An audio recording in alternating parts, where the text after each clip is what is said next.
Okay, this is a good one. I started my own business while I was on furlough. This is hypothetical now, and I've got a job. What do I tell my employer? How do I get out of my job? I think it depends on what kind of job that you really have.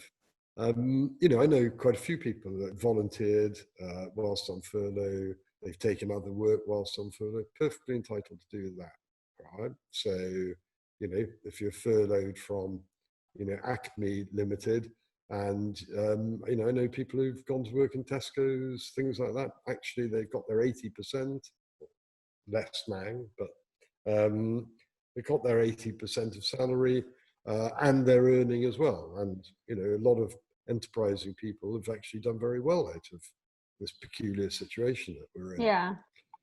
Starting a business is slightly different.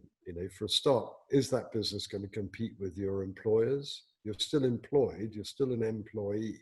And I think that the rule of thumb is that if you're starting a business or you're doing something else, you should say to your employer, right, I'm doing this. Now, your contract might prevent you from, your contract might have a phrase in it which says that you're devoting all of your time and attention to the business of your employer.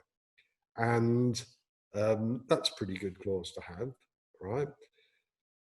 But then you've reached, that binds you so that you're not allowed to set up your business. Now, if you speak to your employer and say, look, I've got this small business that I'm running that I want to start, is that okay? Most employers are going to say, yeah, that's fine, right? What they're going to be interested in is how it affects you in your role.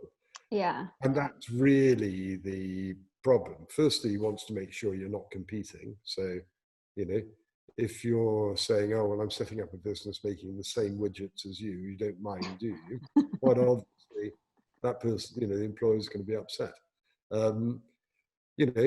So letting them know what you're doing, letting them know that you're no threat to their actual business is a courtesy, really, that safeguards, you as a worker. So just being upfront with them and explaining what you're doing. Well, otherwise you face the prospect of being dismissed from your job. And Yeah. that might not suit your interest because you might be relying on that to tide you over once you get established, So, so you've got to look at the best business format for that business. If your employer says, yeah, that's fine, right? Now, is that a limited company? Is it a sole trader? All of the questions that you ask yourself with any setup, or you should be, how am I going to do this? What's best for me, right?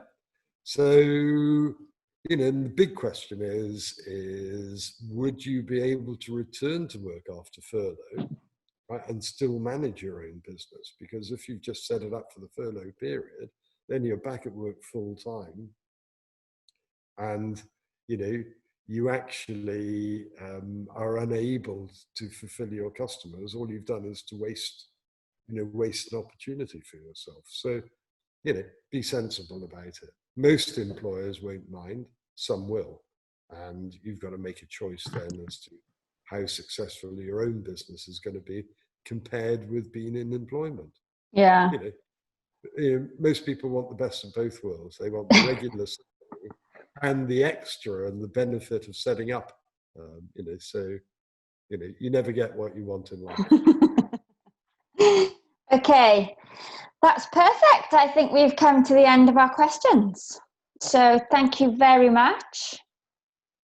Thank you, Polly.